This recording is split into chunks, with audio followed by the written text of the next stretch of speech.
হ্যাঁ হ্যাঁ, জানি আমি তোমরা ফুলকপির তরকারি অনেক খেয়েছো, কিন্তু শোনো, এই রকম একবার বানিয়ে খেয়ে দেখো কেমন হয়েছে খেতে। তো চলো রেসিপিটা দেখে নেওয়া যাক। প্রথমেই আমি ফুলকপিটাকে এরকম ডাঁটাগুলো ছাড়িয়ে নিয়েছি।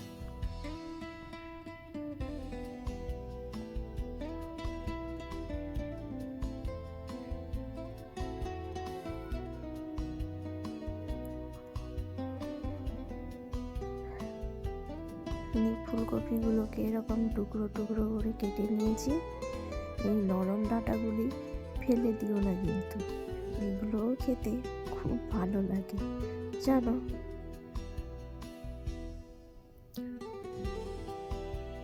তো ফুলকপিগুলো এরকম আমি টুকরো টুকরো করে কেটে নিয়েছি।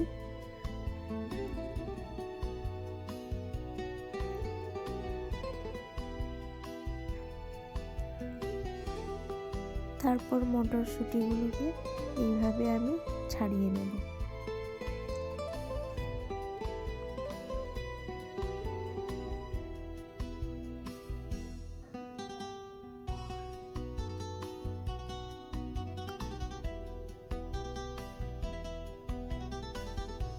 বাজারে অনেক নতুন আলু এসেছে জানো। এইভাবে আলুগুলোকে এরকম আস্তে আস্তে করে ঘষে নিলে পুরো খোসাটা উঠে যায়।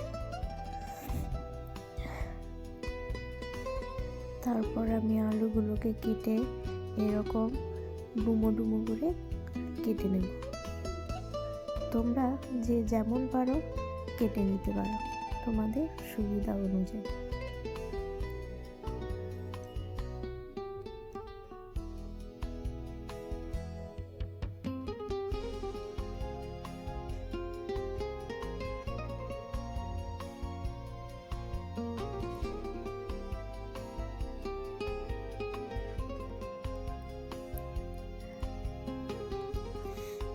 তো ফুলকপি আর আলুর মধ্যে আমি একটু গরম জল ঢেলে নেব, যাতে ফুলকপির নোংরাগুলো পরিষ্কার হয়ে যায়। আর এর মধ্যে আমি একটু নুনও অ্যাড করে নেব।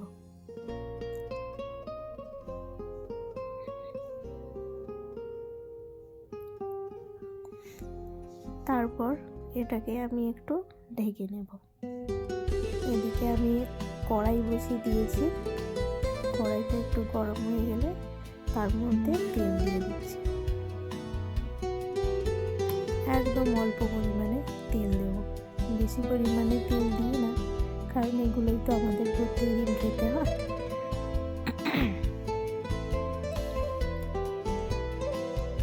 তেলটা গরম হয়ে গেলে আমি পেঁয়াজটা দিয়ে দিচ্ছি।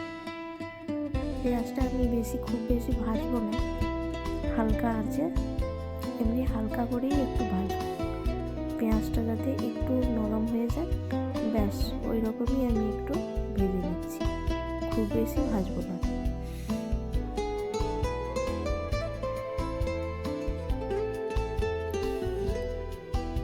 তারপরে আমি একটা কাঁচা লঙ্কা আর ওই রসুন আর আদা গ্রেট করে নিয়েছি, দিয়ে ওটাই আমি দিয়ে দিচ্ছি। বেশিক্ষণ এটা রান্না করবো না, কারণ ফুলকপি আর আলুটা একসঙ্গে ভেজে নেব। আর আমার ভিডিও যদি তোমাদের ভালো লাগে অবশ্যই সাবস্ক্রাইব করে দিও এবং সঙ্গে থেকো।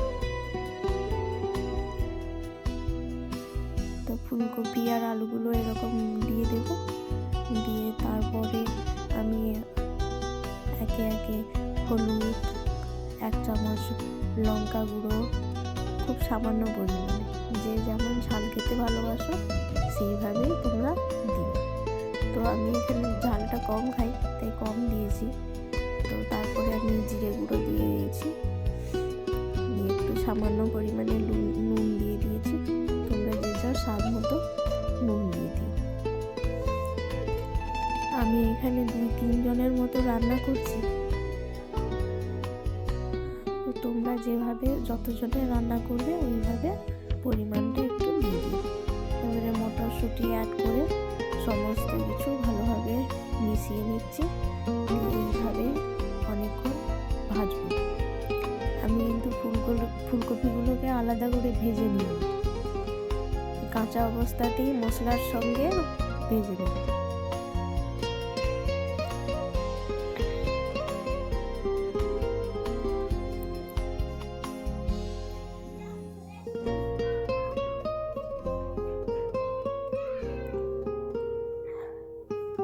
এটাকে একটুক্ষণ ঢাকা দিয়ে রান্না করতে হবে।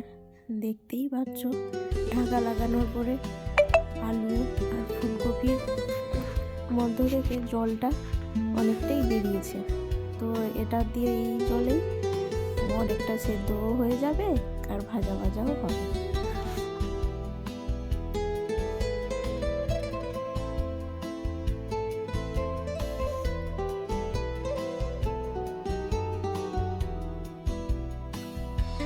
ভাজা হয়ে গেছে, ফুলকপিটা অনেকটাই ভাজা হয়েছে দেখতে পাচ্ছ।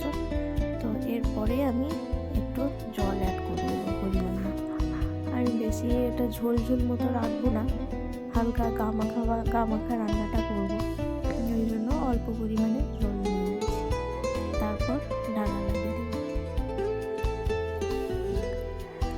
তো ঢাকা খুলে দেখি জলটা একেবারেই শুকিয়ে এসছে, আর একটু জলটা অ্যাড করার দরকার ছিল, ওই জন্য আর একটু জল দিয়ে দিলাম। দিয়ে সামান্য পরিমাণে বাড়িতে বানানো গরম মশলা আমি দিয়ে দিয়েছি।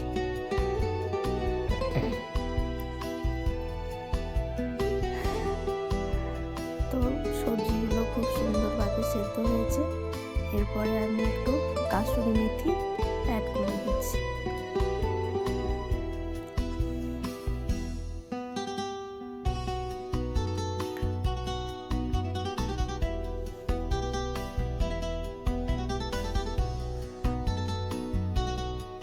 তারপর আমি আর একটু 1 চামচ মতো বাটার অ্যাড করে দিচ্ছি।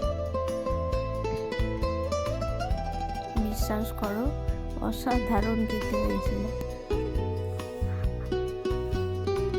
তোমরাও এইভাবে ফুলকপির তরকারি কে রান্না করেছো অবশ্যই আমাকে কমেন্টে জানিও, এবং কেমন খেতে হয়েছে অবশ্যই জানিও।